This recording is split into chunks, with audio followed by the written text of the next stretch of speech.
На обогатительной фабрике номер 12 Мирнинского района продолжается замена устаревшего парка оборудования. Техперевооружение обосновано увеличением объемов добычи руды в Удачнинском ГОКе. Подробности у Ирины Балковой.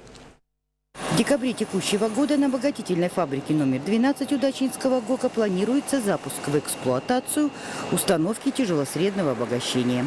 В октябре специалисты приступят к монтажу оборудования, после чего начнутся пусконаладочные работы.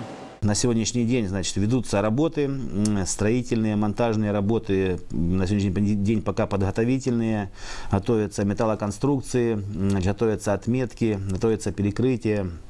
Ну и ждем приход основного оборудования.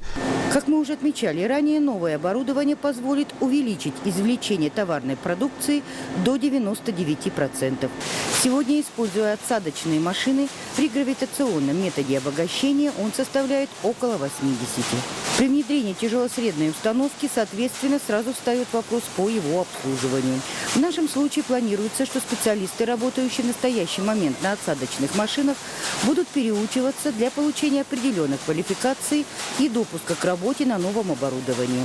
Также в прошлом году были смонтированы и запущены в эксплуатацию 3 высокочастотных грохота, которые классифицируют исходный материал по классам крупности.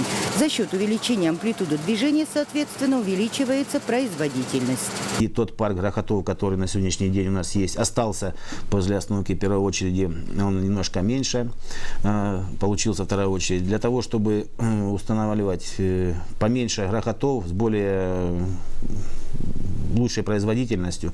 Поэтому, если высокочастотные грохота себя покажут нормально, и та производительность, которую мы хотим от него увидеть, она подтвердится, то, соответственно, парк грохотов у нас будет поменьше. Это, соответственно, нагрузки на отметки будут поменьше. Ну и качество просеивающих поверхностей и всего остального. Как отметил Александр Кошелев, в будущем году перед специалистами Удачнинского ГОКа и обогатительной фабрики номер 12 стоят непростые задачи, но, как утверждают специалисты, выполнимые.